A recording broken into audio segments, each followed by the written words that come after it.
Maraknya kekerasan terhadap anak dan wanita di Jepara akhir-akhir ini menjadi isu yang semakin mendapat perhatian serius.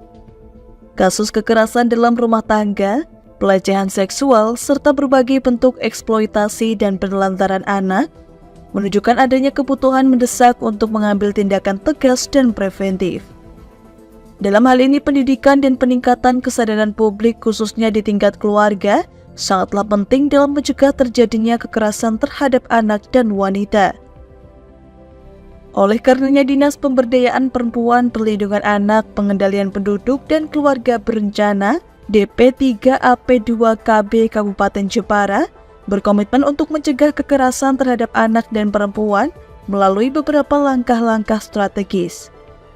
Diharapkan dengan pola penyelesaian yang telah disiapkan tersebut, DP3AP2KB Jepara dapat mengurangi bahkan menghentikan kasus kekerasan terhadap anak dan perempuan, serta menciptakan lingkungan yang lebih aman dan ramah bagi kelompok rentan ini.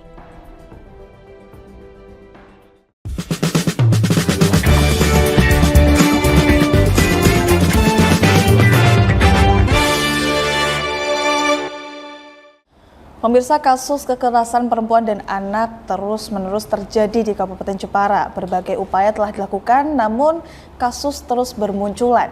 Dan dalam kesempatan kali ini kami akan membahasnya bersama dengan kedua narasumber yang telah hadir pada kesempatan kali ini. Ada Gus Saiz selaku anggota DPRD Kabupaten Jepara. Apa kabar, Gus? Alhamdulillah baik, Mbak. Oke, alhamdulillah. Ya. Dan juga ada Bu Hesti Prihandari selaku Kabid Perlindungan Anak dan Perempuan DP3AP2KB. Ya, Bu ya. Namanya cukup panjang ya, Bu ya. Iya, dari dinasnya ya. Apa kabar, Bu Hesti? Alhamdulillah baik juga, Mbak. Alhamdulillah baik. Nah, ini menanggapi mengenai kasus kekerasan perempuan dan juga anak di Kabupaten Jepara. Ini sebenarnya sejauh ini seperti apa, Bu Hesti? Ya, kalau dikatakan kasus kekerasan perempuan dan anak di Jepara termasuk tinggi memang ya. Jadi ini pernah diinformasikan oleh Bapak Kapolres, beliau sudah pernah bertugas di beberapa tempat. Beliau ngendika di Jepara termasuknya tinggi. Yeah. Penyebabnya bermacam-macam. Di antaranya ekonomi, ya pasti itu ekonomi. Kemudian adanya perkawinan anak. Nah, perkawinan anak itu nanti berimbasnya pada mungkin belum matangnya mereka secara psikologi seperti itu. Kemudian adanya kesenjangan kesetaraan gender antara laki-laki dan perempuan. Laki-laki masih memandang bahwa pihak perempuan itu adalah pihak yang lemah. Jadi mungkin masih bisa dilakukan semena-mena oleh mereka. Nah, kemudian juga masih adanya persepsi bahwa kekerasan perempuan dan anak itu adalah kasus domestik. Hanya urusan rumah tangga yang bukan menjadi urusan kita bersama. Itu yang membuat mungkin kasus kekerasan perempuan dan anak di Jepara masih relatif tinggi. Kalau secara data dari tahun ke tahun seperti apa, Mas? Nah, terima kasih ini. Waktunya saya membuka data dulu ya, Mbak. Ya, jadi sampai dengan 2024 kasus kekerasan perempuan dan anak di Jepara ini, kasus perempuan ada 8, kasus pada anak ada 16. Ya, itu ada terbagi dalam beberapa jenis. Ini kekerasan fisik ada 4. Ini untuk yang perempuan ya. Untuk perempuan itu kekerasan fisik ada 4, kekerasan seksual ada 2, penelantaran ada 1, dan KDRT 1. Nah, biasanya kasus pada perempuan kalau terutama untuk KDRT berimbas juga ke anak-anak. Jadi biasanya kalau KDRT dari seorang suami kepada istri, anaknya juga ketelawur ya, dalam bahasa istilahnya ketelawur. Ini KDRT seorang perempuan 1 ini kemudian berimbas pada kekerasan pada anak, KDRT itu 2. Jadi ini adalah seorang ibu dan 2 anaknya. Kemudian kekerasan anak ini yang lain 9 ini kekerasan seksual. Kekerasan psikis ada 2 dan kekerasan fisik ada 3, total 16. Tahun 2024 sampai dengan bulan Agustus, begitu Mbak. Oke, artinya bermacam-macam ya Bu ya kasusnya. Bermacam-macam, ya. Dan paling banyak tadi kekerasan seksual juga. Untuk di anak-anak kekerasan seksual. Oke, luar biasa. Dalam proses penanganannya seperti apa Bu dari dinas sendiri? Nah, kalau kekerasan seksual itu nanti kita ya kasustis ya. Jadi pertama memang kita menerima aduan, kami kemudian melakukan asesmen, Kalau kasusnya itu juga sampai ke ranah hukum, berarti kita juga akan melindungi si korban ini untuk dia juga melindungi dari traumanya. Kita melakukan pendampingan psikologis. Bahkan nanti kalau kemudian ada pemeriksaan, penyidikan kita juga lakukan pendampingan, bahkan nanti sampai ke pengadilan. Nah, kekerasan itu kan juga bisa jadi dilakukan anak terhadap anak. Itu juga ada. Jadi misal dari kasus bullying yang kemudian berlanjut menjadi kasus pidana, ada seperti itu. Kami melindungi dua-duanya, baik anak yang korban maupun anak sebagai pelaku. Kami melindungi dari mulai sejak penyidikan di Polres sampai ke penuntutan di kejaksaan hingga ke pengadilan. Begitu. Oke, artinya memang kalau misalnya terjadi di anak itu semua dilindungi ya, Bu? Dilindungi, baik korban maupun pelaku, kita lakukan pendampingan sampai juga ke psikologisnya. Ya. Oke. Nah, ini kita bergeser ke Bu Sais. Bu Sais melihat fenomena kekerasan dari perempuan dan anak di Jepara ini seperti apa? Ya, baik, terima kasih. Kita prihatin dengan banyaknya kasus yang ada di Kabupaten Jepara, khususnya kekerasan pada anak dan perempuan. Sementara Jepara sendiri pernah dinobatkan sebagai Kabupaten Layak Anak, gitu ya, Bu. Pernah dinobatkan sebagai Kabupaten Layak Anak. Sementara kasus masih saja terjadi. Meskipun tolak ukurnya predikat sebagai Kabupaten Layak Anak bukan kemudian berarti bebas dari kasus-kasus itu, tapi dengan adanya kasus itu sebenarnya tamparan buat kita dan harus kita upayakan, kita telusuri, kita mitigasi penyebab-penyebab terjadinya itu. Oleh karena itu, saya terima kasih data yang diberikan Bu Hesti tadi. Ini menjadi bahan kami dari DPRD dan juga pihak OPD. Kita akan adakan rapat koordinasi bersama nanti setelah AKD DPRD terbentuk, karena DPRD baru saja terlantik 2 minggu yang lalu dan kita masih dalam proses pembentukan AKD, fraksi, dan pimpinan definitif, sehingga secara tugas pokok fungsi DPRD kita hari ini memang belum bisa berjalan dengan maksimal. Akan tetapi secara koordinasi kelembagaan, instansi terus kita laksanakan, karena ketika DPR dilantik ini sudah memegang predikat sebagai legislatif untuk bisa bekerja sesuai dengan tupoksi, 3 tupoksi, yaitu fungsi pengawasan, legislasi, dan penganggaran. Dalam hal fungsi legislasi, kita sudah pernah merubah Perda nomor 5 tahun 2014 tentang perlindungan anak. Dirubah pada, kebetulan saya masih menjadi ketua DPRD saat itu, yaitu Perda nomor 2 tahun 2021 tentang perlindungan anak. Harapan kami, dengan perubahan perda itu kita semakin prima dalam hal penanganan kasus, khususnya pencegahan kekerasan pada anak. Termasuk amanat dalam perda itu adalah kita diminta tiap desa ada forum anak, ya Bu. Forum anak di setiap desa itu harus dibentuk, dan belum semuanya desa membentuk forum anak. Termasuk penyediaan anggaran dana desa untuk kegiatan forum anak kan tidak begitu banyak itu. Dengan adanya forum anak itu, kita terus dapat mengupdate isu-isu terkini dan hal-hal yang bisa dicegah di wilayah desa tersebut. Karena desa adalah hal yang skup wilayah paling kecil di tingkat kabupaten ini, yang di bawahnya ada perangkat RW RT. Harapan kami selalu sigap dalam hal pengantisipasi kegiatan anak, menjauhkan anak dari perundungan anak, kemudian termasuk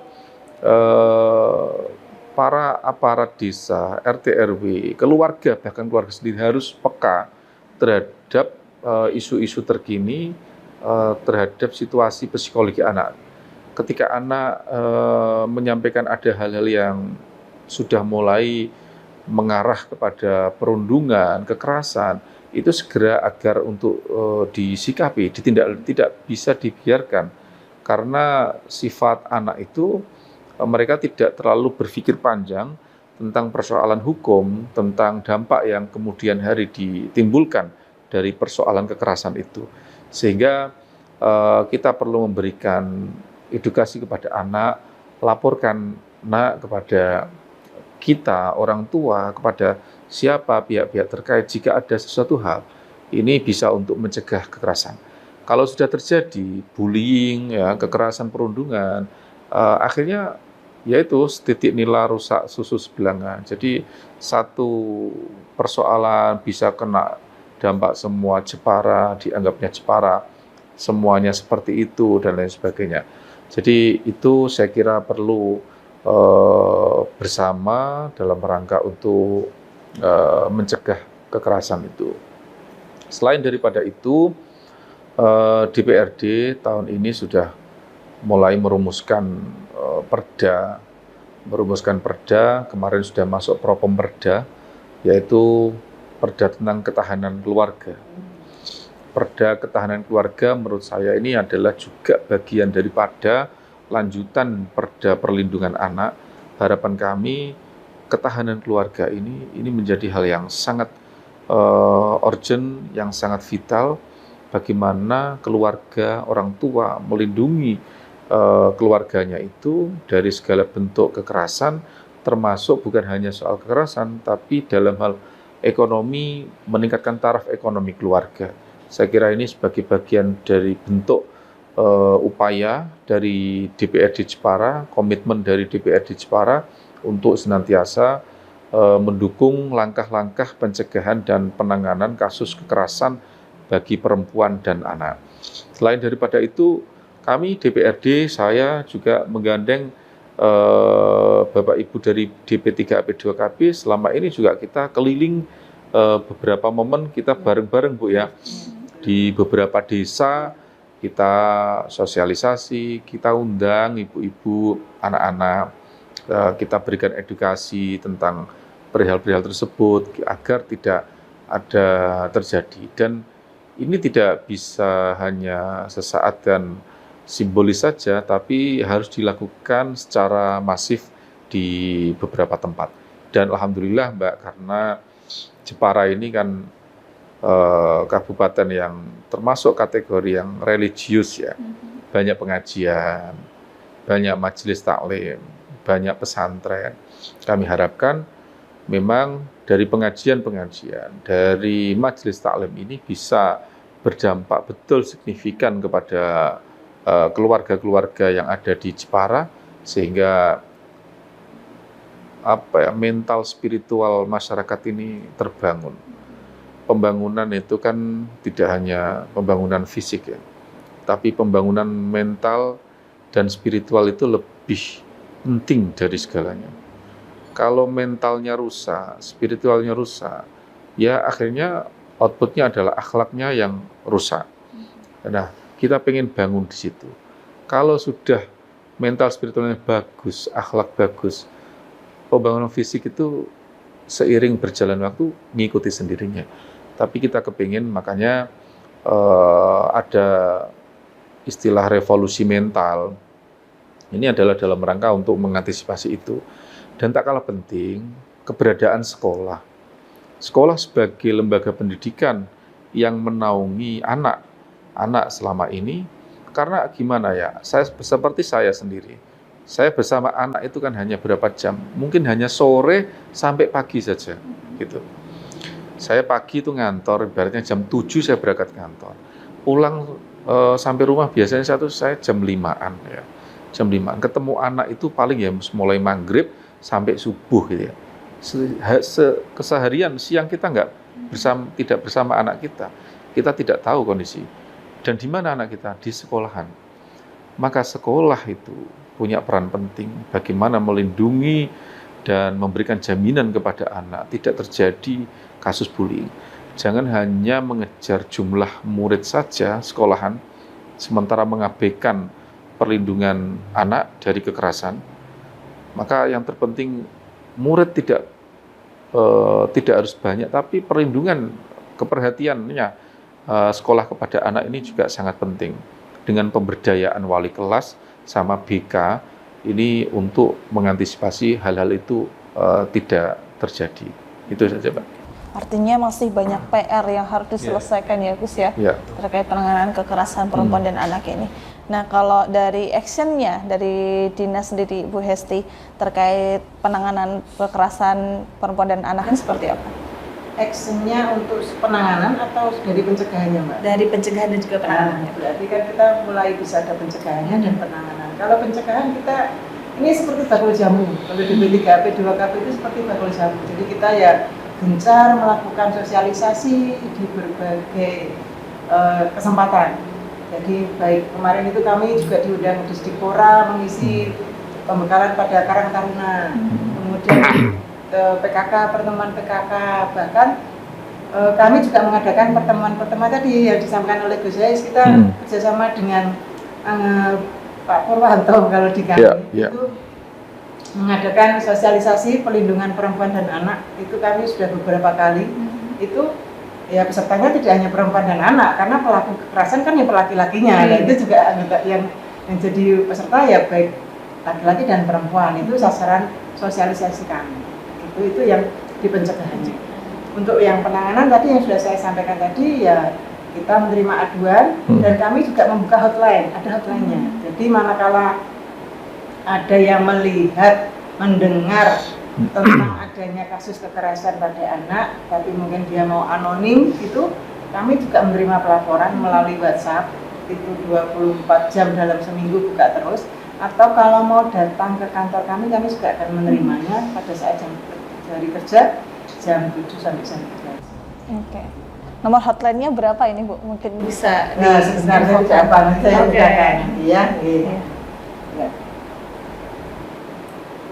Karena hotline ini oleh teman kami itu dipegang oleh teman kami nanti. Nah sekedar ini saya beberapa kali sudah melakukan sosialisasi tapi yang namanya sudah tua nih Mbak, kadang nggak hafal, hanya hafal angkanya ada 777 berderet-deret sekedar. Iya. Nah ini. Jadi nanti di setiap kali pada akhir setiap kali kami melakukan sosialisasi, kami selalu akan mensosialisasikan juga bagaimana cara melapor ke P2TP2A. Kami namanya itu adalah P2TP2A itu Pusat Layanan Terpadu Perlindungan Perempuan dan Anak. Jadi itu memang isinya adalah baik dari lintas sektor, tidak hanya perangkat daerah, tapi juga melibatkan lintas swasta. Jadi itu ada himpunan para lembaga bantuan hukum, kemudian ada psikolog dari swasta, tidak hanya dari rumah sakit. Ini nomornya hotline 087 777 867 129. Oke. Itu tadi ya nomor hotline-nya, mungkin bisa dihubungi seperti itu. Oke. Nah ini yang menarik ini Bu, ada banyak kasus di luar sana yang mungkin terjadi terhadap kekerasan perempuan dan anak, tapi tidak berani melaporkan. Nah ini kan jadi PR juga. Tapi tahan dulu Bu, kita akan jeda sejenak. Tetap bersama kami dalam Jaring Asmara, Jaring Aspirasi Masyarakat.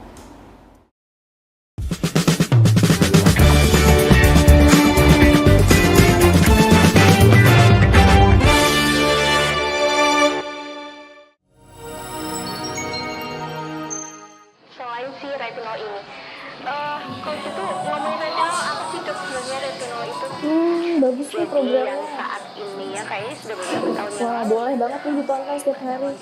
Meanwhile,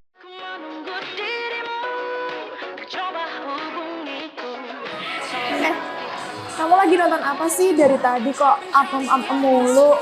Ini loh lagi nonton program Cantik Sehat di Lingkar TV. Bagus banget nih programnya. Oh ada ya program kayak gitu? Ada loh di programnya di Lingkar TV. Kau udah tahu kan Lingkar TV? Belum. Kan belum tahu Lingkar TV. Lingkar TV itu TV digital streaming online yang sudah mengantongi izin PSE dari Kominfo dan bisa diakses di HP kalian mestinya. Oh iya? Iya, bagus loh. Coba di-download sekarang. Bentar deh, aku tak coba download dulu. Iya. Selain program Cantik Sehat, kalian juga bisa menonton program lainnya di Lingkar TV dan bisa ditonton kapanpun dan dimanapun kalian berada loh. Gimana, udah bisa? Udah nih, punyaku udah bisa. Punyaku juga udah nih. Wah ya, bagus dong kalau udah download semuanya. Tunggu apa lagi? Sekarang giliran kamu Download aplikasi Lingkar TV di Play Store.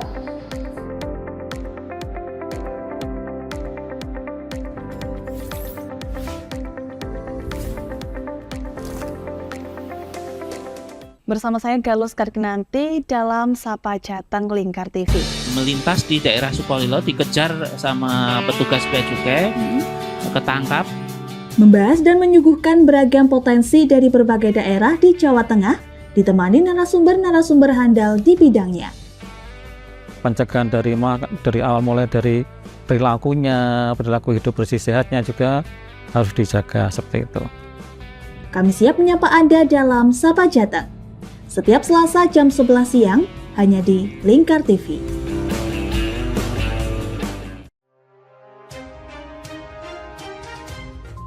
Inilah ketiga anggota komplotan pencuri spesialis pecah kaca mobil setelah melakukan penggelapan 20 sepeda motor dan 2 unit mobil dengan modus retal. Merangkum semua peristiwa sebagai berita yang penuh fakta.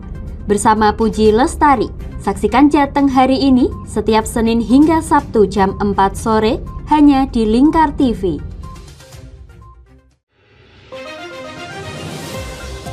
Modus kedua pelaku ini berpura-pura kehabisan bahan bakar kendaraan. Setelah pelaku dibantu, mereka kemudian melakukan kekerasan dan mengambil paksa sepeda motor korban. Saat tiba di lapangan terbang Okbab, rombongan langsung dihadang 5 orang yang mengaku sebagai anggota KKB. Yakni melakukan bujuk rayu kepada korban yang merupakan santriwati pada momen kegiatan belajar mengajar khusus. Menyajikan informasi-informasi hangat dan terpercaya bersama Kabar Indonesia setiap Senin hingga Sabtu jam 7 pagi hanya di Lingkar TV.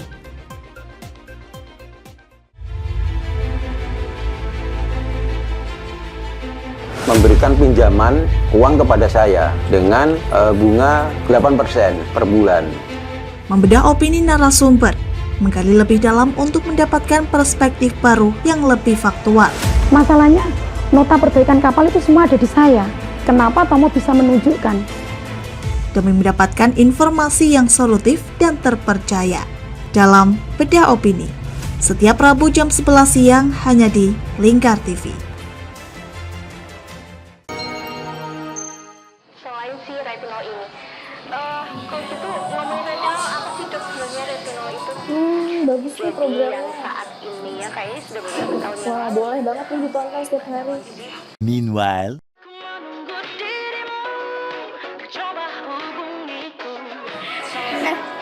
Kamu lagi nonton apa sih dari tadi kok apem-apem mulu? Ini loh lagi nonton program Cantik Sehat di Lingkar TV. Bagus banget nih programnya. Oh ada ya program kayak gitu? Ada loh di programnya di Lingkar TV. Kau udah tahu kan Lingkar TV? Belum. Kan belum tahu Lingkar TV. Lingkar TV itu TV digital streaming online yang sudah mengantongi izin PSE dari Kominfo dan bisa diakses di HP kalian mestinya. Oh iya? Iya, bagus loh. Coba di-download sekarang. Bentar deh, aku tak coba download dulu. Iya. Selain program Cantik Sehat, kalian juga bisa menonton program lainnya di Lingkar TV dan bisa ditonton kapanpun dan dimanapun kalian berada loh. Gimana, udah bisa? Udah nih, punyaku udah bisa. Punyaku juga udah nih. Wah ya, bagus dong kalau udah download semuanya. Tunggu apa lagi? Sekarang giliran kamu download aplikasi Lingkar TV di Play Store.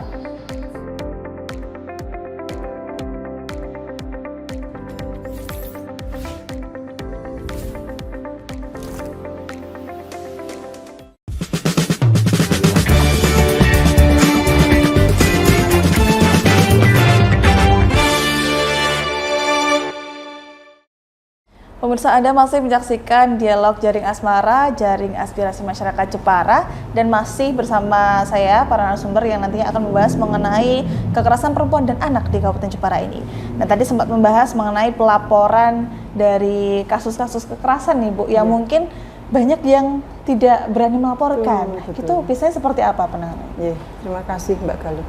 Ya, ini yang menjadi keprihatinan kami ya, karena banyak perempuan di luar sana yang belum berani speak up, ya speak up. Pertama karena malu, itu faktor malu ya, malu karena itu dianggap adalah suatu aib. Apalagi kalau dia yang kasus pelecehan seksual. Nah, itu suatu aib. Kemudian kalau dia mengalami kekerasan seksual KDRT, itu tadi masih menganggap bahwa KDRT itu hanyalah masalah domestik saja, tidak perlu harusnya diketahui oleh umum karena itu hanya internal rumah tangga. Pertama malu, kemudian bisa jadi karena ada ancaman dari pelaku. Karena adanya kekerasan itu kan berarti dari yang superior ke inferior, dia merasa ditekan. Apalagi ini korbannya perempuan dan anak yang memang notabene itu adalah kaum-kaum yang lebih lemah. Nah, seperti itu. Kemudian ada juga yang karena tidak tahu mesti melapor kemana. Nah, itulah tadi gunanya kita melakukan sosialisasi di mana-mana. Kemudian tidak tahu prosesnya seperti apa yang harus dijalani. Bahkan ada juga mungkin kekhawatiran adanya biaya mungkin kalau mengurus seperti itu nanti gek keluar biaya banyak. Nah, itu tapi aslinya seperti apa, Bu? Kalau pelayanan di kami dimanapun, baik nanti sudah di tingkat Polres dimanapun free, kami dengan free, tidak ada sama sekali tidak ada pungutan biaya.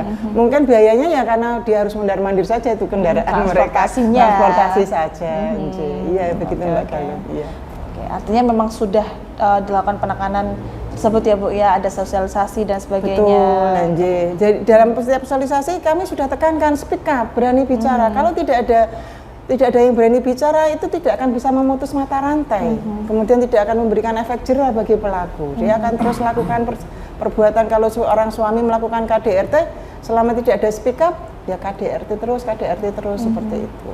Dan sebenarnya masalah-masalah kekerasan ini yang paling banyak penyebabnya ini memang faktor ekonomi ya Bu ya? Faktor ekonomi. Kemudian kalau KDRT, ini yang di Jepara kadang unik guys. Karena minuman keras ya. Yang kasus yang kami tangani itu yang tadi saya sampaikan seorang ibu kemudian 2 anaknya menjadi korban KDRT dari suami. Setiap kali suami itu mengkonsumsi minuman keras, nah itu terjadi KDRT dan itu sudah dijalani sampai 11 tahun selama masa perkawinan. Nah akhirnya karena yang kasus terakhir itu dia sampai ketakutan lari ke kebun singkong 2 hari tidak makan. Kemudian dilaporkan kepada perangkat laporkan kepada kami, akhirnya kita lakukan penanganan, melibatkan baik Pak Camat, dari Babinsa, Babin Kaptipmas, kita libatkan semua dan dinas sosial.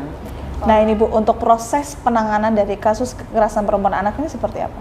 Ya, kalau kekerasan itu tadi kan bedakan kekerasan perempuan, kekerasan anak. Kalau kekerasan perempuan seringnya KDRT, ya kekerasan KDRT itu tadi ya tidak setiap kasus KDRT kan terus penyelesaiannya harus dengan cerai, tidak. Kita seringkali hanya melakukan mediasi saja, ya mediasi saja karena pada dasarnya mungkin mereka hanya berkonflik, kemudian mungkin karena sedang sama-sama panas. Nah, kemudian terjadi KDRT, kemudian kita lakukan mediasi, penyuluhan, biasanya akan kembali baik, Jadi kadang ada kasus lucu KDRT, si istri ini sudah agak lebih melek hukum, dia sudah menghubungi LBH, Lembaga Bantuan Hukum.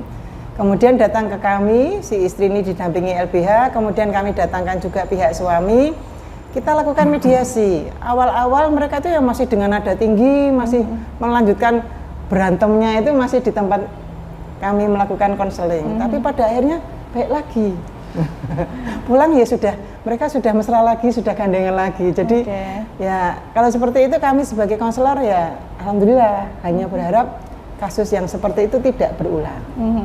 Nah kalau yang kasus pelecehan seksual itu yang kami agak riskan ya seperti itu karena ini kan anak akan punya trauma. Ya, pelecehan seksual biasanya dilakukan oleh orang terdekatnya dan si anak kan tidak tahu menahu bagaimana dampaknya bagi dia, bahkan ada yang sampai hamil tanpa tahu sudah besar baru tahu ini hamil. Nah kasus yang seperti itu nanti kita pendampingannya, kemudian kalau dia butuh psikologis ya kita lakukan pendampingan psikologis, kalau butuh pelayanan kesehatan kita kerjasama dengan rumah sakit, jadi perawatan kehamilannya kita punya kerjasama dengan rumah sakit. Kemudian pada saat melakukan proses hukum mungkin dimintain keterangan di Polres maupun ke tingkat kejaksaan kita juga selalu dampingi gitu.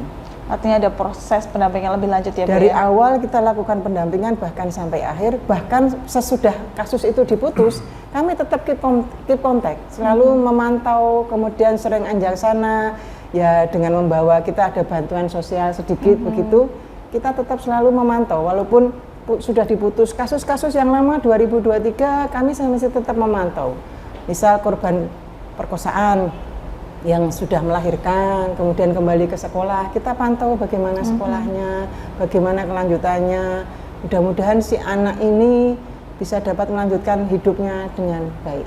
Gitu. Oke. Tadi yang dibilang Gus Hais, PR-nya juga ada di orang tua dan juga sekolah. Betul. Kalau dari dinas sendiri, Bu Hesti sendiri menanggapi hal tersebut seperti apa? Ya, jadi tadi sudah sampaikan di Gus Hais, seharusnya sekolah itu menjadi tempat aman bagi anak-anak. Ya. Kalau di sekolah itu seringkali kasusnya bullying, perundungan. Ya, perundungan itu terjadinya di mana? Di sekolah justru. Di sekolah, tapi memang yang di luar pengawasan guru biasanya. Nah, memang harusnya perundungan itu, bullying sudah dihilangkan sejak mulai dari dini. Kita mungkin memandang perundungan itu kasus yang biasa, poyok-poyokan, body shaming, memanggil dut atau teng atau apapun itu sudah suatu bentuk bullying. Untuk yang ringan mungkin bisa dianggap bercanda. Tapi kalau yang agak berat, mungkin itu menyinggung, itu menjadi depresi. Ya, bisa menjadi depresi. Nah, kemudian kepada orang tua, betul memang harus ada perda ketahanan keluarga itu, Gus. Karena keluarga itu harusnya bisa menjadi tempat pulang, tempat curhat seorang anak. Janganlah dia kemudian curhatnya ke temannya yang justru mungkin malah memberikan saran yang tidak mestinya. Harusnya pulangnya ke orang tuanya. Ciptakan suasana keluarga itu yang anak itu merasa nyaman, ada shoulder to cry on, ya. Karena kami saat ini sedang mendampingi kasus ya, yang sangat prihatin. Jadi ini keluarga sudah lama dia mengaku ini seorang anak laki-laki mengatakan, datang ke kami, kemudian mengatakan keluarganya berkonflik sudah sekian lama, bahkan setahun terakhir bapak ibunya pisah rumah, dan dia merasa bapak saya tuh saya nggak tahu, bapak saya tuh nggak tahu saya tuh sekolah di mana, kelas berapa, bapak saya nggak tahu. Ibunya sakit, bapaknya pun mungkin nggak tahu. Ya, kemudian karena dia tidak ada tempat untuk curhat, nah ini akhirnya yang salahnya dia curhatnya ke orang lain, yang lainnya itu non sewu sesama laki-laki. Jatuhnya ini anak menjadi homo. Jadi dari keluarga yang broken dia akhirnya menjadi LGBT.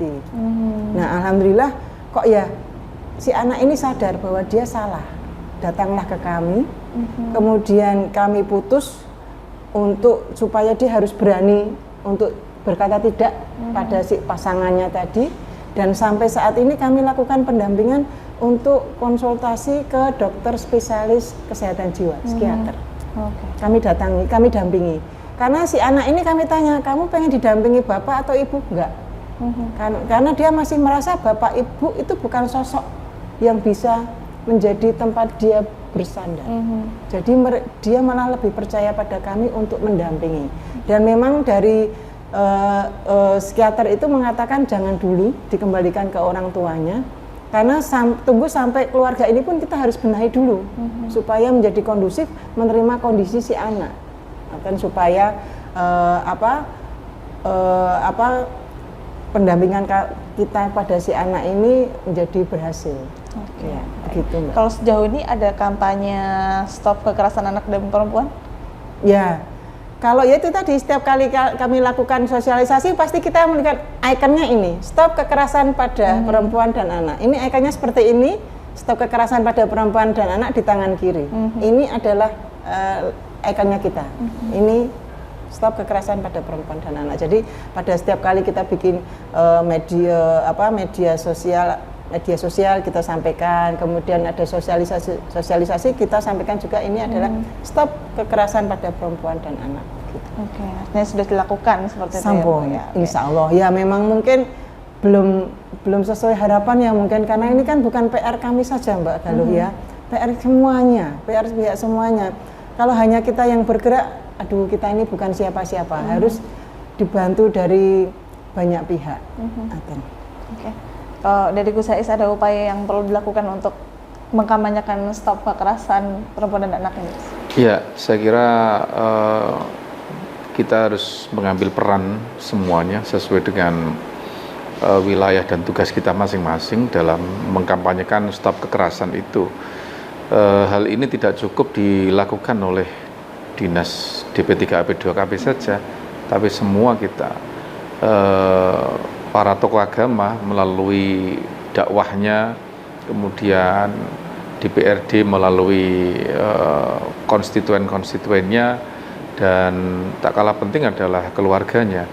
Maka stop kekerasan ini harus terus dikampanyekan.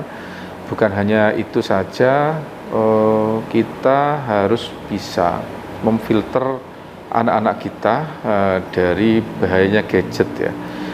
Karena anak-anak kecil sekarang itu secara liar mengakses HP.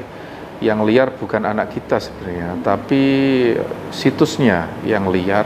Dia tidak membedakan anak dan dewasa, sehingga semua konten-konten yang ada di situs tersebut secara liar disajikan kepada anak-anak kita, yaitu kekerasan, terus termasuk kartun-kartun yang bernada kekerasan. Ini otomatis juga secara tidak langsung memberikan menerapkan pemikiran dan kepada anak dalam hal kekerasan tersebut. Seakan-akan anak pengen menjadi aktor ini, dan lain sebagainya. Ini sangat membahayakan bagi generasi anak kita di masa saat ini maupun masa yang akan datang. Sehingga saya ada sedikit tips, mungkin mumpung saya masih ingat ya, kepada anak-anak itu, orang tua harus memfilter situs-situs anak. Berikan gadget kepada anak satu sewajarnya, waktunya juga secukupnya. Tak kalah penting adalah akunnya itu harus syukur bisa langsung koneksi kepada orang tua, atau diberikan pengaturan yang khusus untuk anak-anak saja. HP anak saya itu akunnya itu terkoneksi dengan saya. Jadi setiap anak saya mau mendownload aplikasi apapun itu pasti sampai ke HP saya. Tanpa saya mengizinkan, anak saya tidak bisa untuk mendownload situs itu. Contohnya seperti itu. Dan juga saya filter pengaturan HP anak saya adalah khusus untuk anak-anak. YouTube ya YouTube Kids gitu, hanya untuk anak. Meskipun kadang anak berontak yang masih, kalau yang udah ada gede itu dia tahu, kalau sudah anak kecil ya tahunya memang YouTube Kids itu disajikan hanya YouTube yang anak-anak saja. Itu pun masih kadang di situs itu kebocoran. Saya pernah menemukan ya kekerasan atau apa yang mungkin tidak relevan pada anak, tapi setidaknya kita mencegah, meminimalisir. Nah, ini yang ramai diperbincangkan adalah ada wacana pemerintahan Australia itu menerapkan bahwa anak di bawah 16 tahun itu tidak boleh bermain sosmed. Oh ya? Nah, ini di banyak netizen yang ini kalau misal diterapkan di Indonesia bisa nggak sih seperti itu? Atau memang sebahaya itu sosmed untuk anak-anak, Bu Hesti dan juga Pak Gus Saiz? Ya, menurut saya begitu. Untuk anak loh ya, untuk anak saya kira mandorotnya lebih banyak. Kita bicara kalau manfaatnya ya banyak, tapi mandorotnya saya lihat kok lebih banyak. Sehingga kalau orang tua tidak betul-betul selektif dan mengetati anak itu, ya akan terjadi kemadorotan yang lebih besar kepada anak-anak kita semua. Kalau ada wacana itu saya sih setuju, jadi ada pembatasan lah ya, pembatasan, bukan larangan kan, itu kan hanya pembatasan. Jadi ini penting untuk menyelamatkan generasi kita. Oke. Kalau Bu Hesti ada tambahan lagi, Bu?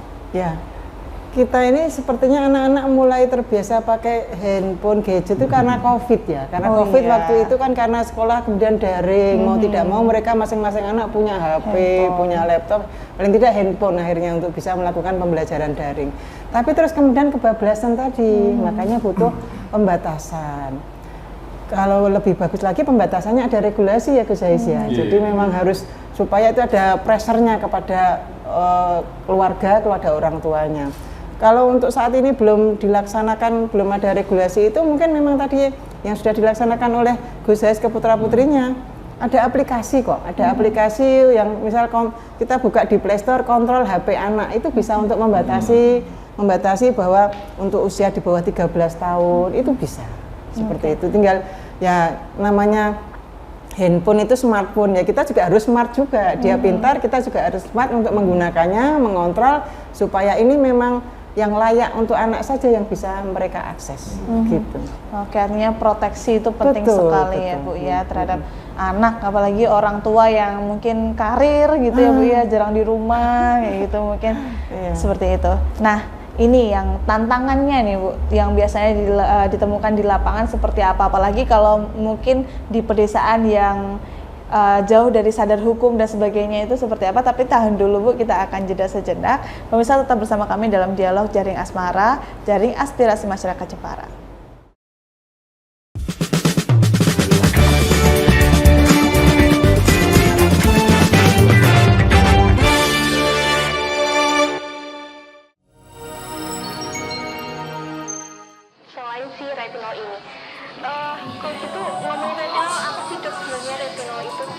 Bagus sih programnya saat ini ya, kayaknya sudah beberapa tahun. Wah, boleh banget nih ditonton setiap hari.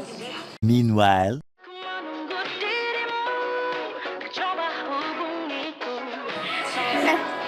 kamu lagi nonton apa sih dari tadi kok apem-apem mulu? Ini loh lagi nonton program Cantik Sehat di Lingkar TV. Bagus banget nih programnya. Oh, ada ya program kayak gitu? Ada loh di programnya di Lingkar TV. Kau udah tahu kan Lingkar TV? Belum. Kan belum tahu Lingkar TV. Lingkar TV itu TV digital streaming online yang sudah mengantongi izin PSE dari Kominfo dan bisa diakses di HP kalian mestinya. Oh iya? Iya, bagus loh. Coba di-download sekarang. Bentar deh, aku tak coba download dulu. Iya. Selain program Cantik Sehat, kalian juga bisa menonton program lainnya di Lingkar TV dan bisa ditonton kapanpun dan dimanapun kalian berada loh. Gimana, udah bisa? Udah nih, punyaku udah bisa. Punyaku juga udah nih. Oh iya, bagus dong kalau udah download semuanya. Tunggu apa lagi? Sekarang giliran kamu download aplikasi Lingkar TV di Play Store.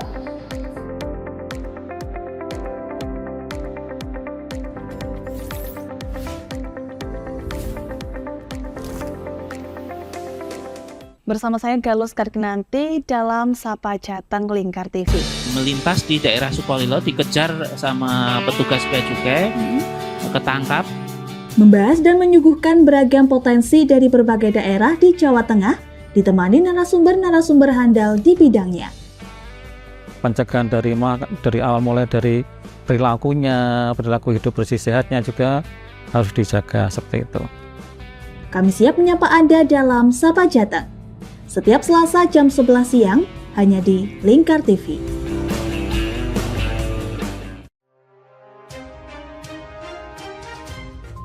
Inilah ketiga anggota komplotan pencuri spesialis pecah kaca mobil setelah melakukan penggelapan 20 sepeda motor dan 2 unit mobil dengan modus retal. Merangkum semua peristiwa sebagai berita yang penuh fakta. Bersama Puji Lestari, saksikan Jateng hari ini setiap Senin hingga Sabtu jam 4 sore hanya di Lingkar TV.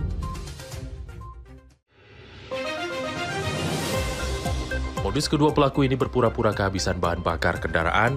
Setelah pelaku dibantu, mereka kemudian melakukan kekerasan dan mengambil paksa sepeda motor korban. Saat tiba di lapangan terbang Okbab, rombongan langsung dihadang 5 orang yang mengaku sebagai anggota KKB. Yakni melakukan bujuk rayu kepada korban yang merupakan santriwati pada momen kegiatan belajar mengajar khusus. Menyajikan informasi-informasi hangat dan terpercaya bersama Kabar Indonesia setiap Senin hingga Sabtu jam 7 pagi hanya di Lingkar TV.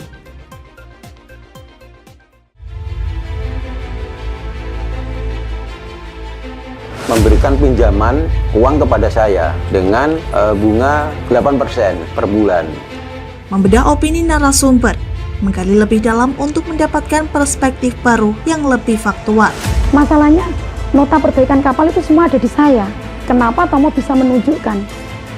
Demi mendapatkan informasi yang solutif dan terpercaya dalam Bedah Opini. Setiap Rabu jam 11 siang hanya di Lingkar TV.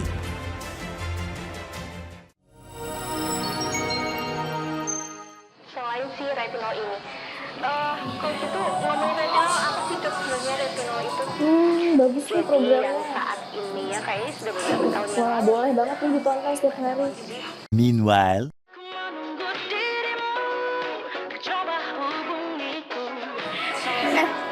Kamu lagi nonton apa sih dari tadi kok apem-apem mulu?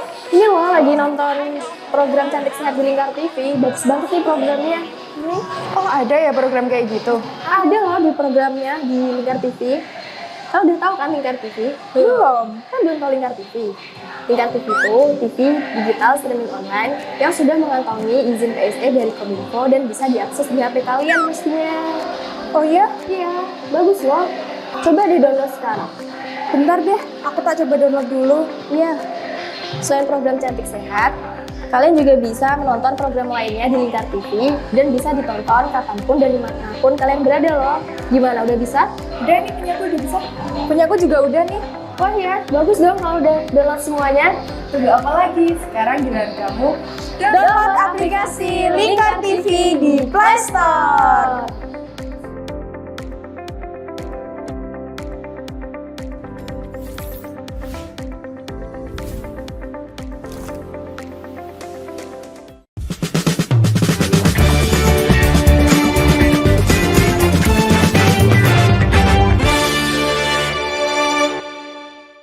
Pemirsa, Anda masih menyaksikan dialog Jaring Asmara, Jaring Aspirasi Masyarakat Jepara, dan masih membahas topik yang sempat kita bahas tadi, yaitu tentang kekerasan perempuan dan anak. Kita ke Bu Hesti. Bu Hesti, ini tantangan yang dihadapi selaku dari dinas sendiri untuk menangani kasus-kasus yang mungkin ada di pedesaan ini, Bu. Kan mereka biasanya kurang sadar hukum juga seperti itu. Iya, ya itu tadi. Tantangannya pertama kali karena kadang kekerasan, bullying terutama kadang masih dianggap hal yang biasa. Itu kalau yang itu tidak hanya di desa, di kota-kota juga iya. Kalau yang di desa itu biasanya kami ke arah apa ya? Tentang masih adanya pernikahan dini. Ya, mereka masih menikahkan anak-anaknya di bawah umur, di bawah ketentuan undang-undang perkawinan. Nah, kalau yang sudah perkawinan di bawah umur atau mungkin yang karena MBA kalau istilah sekarang juga, nah itu banyak sekali. Jadi juga kasus-kasus seperti itu kan akhirnya menikahnya karena terpaksa. Mereka tidak ada bekal kematangan psikologis, kematangan fisik. Nah itu kemudian mereka dalam menjalani rumah tangga mungkin kemudian akan menjadi tekanan ekonomi. Kemudian juga belum adanya kematangan psikologis. Itu karena kalau mungkin sudah dewasa, adanya tekanan ekonomi, mereka bisa menyikapinya dengan lebih dewasa, gitu. Tapi kalau sudah usia masih labil, kemudian ada pressure, mereka nggak kuat. Mereka pelampiasan kemana? Ya fisik, akhirnya mainnya KDRT saja, KDRT. KDRT itu tidak hanya fisik ya, karena namanya KDRT psikis kan juga ada. Jadi pembunuhan karakter dengan mengeluarkan mungkin kebun binatang keluar semua. Kemudian kekerasan dengan berupa penelantaran ya. Jadi kemudian dia merasa tidak mampu ditinggal pergi saja. Itu juga suatu bentuk KDRT. Nah, itu kalau langkah di kami itu sebenarnya sudah ada istilahnya namanya PUP, pendewasaan usia perkawinan. Di Jepara ini kita punya program nikah keren. Pernikahan walaupun di Undang-Undang Perkawinan yang terbaru nomor 16 2019 kan usia minimal menikah baik perempuan maupun laki-laki 19. Tapi dalam program nikah keren kami mematok usia 21 untuk perempuan dan 25 untuk laki-laki sebagai usia matang menikah. Itu yang program kami. Kalau dari situ kemudian harapannya ya KDRT menurun. Angka-angka stunting juga akhirnya akan turun karena si ibu ini sudah lebih matang dalam mengasuh anaknya, tumbuh kembang anaknya. Itu juga ada harapan untuk bisa menekan angka stunting. Banyak dengan adanya pendewasaan usia perkawinan, harapannya banyak. Iya, biasa. Nah ini terakhir Bu, harapannya untuk nanti di Kabupaten Jepara ini minim kekerasan perempuan dan anak seperti apa? Ya, memang semuanya tuh harus pakai mimpi ya. Mimpinya sih memang harusnya tidak ada kekerasan perempuan dan anak, itu mimpi. Tapi memang semuanya cita-cita kan harus dengan mimpi. Nah, kalau dari mimpi itu bisa-bisanya menekan seminimal mungkin, ya. Kemudian harapannya juga tumbuh kesadaran bersama pada masyarakat kita perlunya perlindungan perempuan dan anak. Dan khusus untuk perempuan, pertama mereka harus berani speak up. Dan yang kedua, janganlah perempuan menjadi pelaku perundungan bagi sesama perempuan juga. Nah, itu harapannya. Jadi kadang kan namanya netizen Indonesia plus 62 itu kadang malah lebih ganas daripada jadi mereka sudah dalam keadaan terpuruk, mungkin malah bukannya ikut empati, kadang malah ada yang melakukan perundungan lagi, begitu Mbak Gali. Oke, makasih. Gus Saiz, menambahkan harapannya? Ya, saya kira harapannya tentu bersih dari segala bentuk kekerasan di Jepara. Oleh karena itu perlu upaya bersama. Salah satunya adalah sebagai manifestasi yang jauh ke depan adalah dengan peningkatan pendidikan, kualitas pendidikan, sama perbaikan perekonomian bagi masyarakat. Ini saya yakin kalau pendidikan bagus, semakin tinggi, kekerasan itu semakin kecil. Kedua, masalah perekonomian, semakin kita ayem, ekonomi ayem, duit ayem, itu juga minim kekerasan.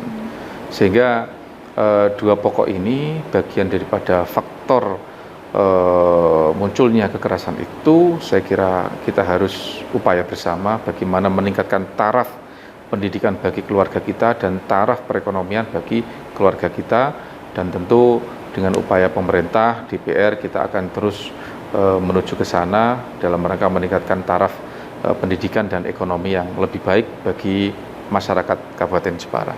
Oke, baik. Terima kasih Bu Hesti dan juga Gus Saiz telah berdialog dengan kami, dan semoga setelah ini dari tayangan ini bisa menambah wawasan bagi pemirsa dan juga masyarakat Kabupaten Jepara. Dan ingat tetap mengkampanyekan untuk stop kekerasan pada perempuan dan anak. Dan akhirnya saya Gali Sarkinanti beserta kerabat kerja yang bertugas pamit dari hadapan Anda. Terima kasih telah menyaksikan dialog Jaring Asmara, Jaring Aspirasi Masyarakat Jepara, dan terus saksikan dialog Jaring Asmara hanya di Lingkar TV. Sampai jumpa di episode-episode selanjutnya.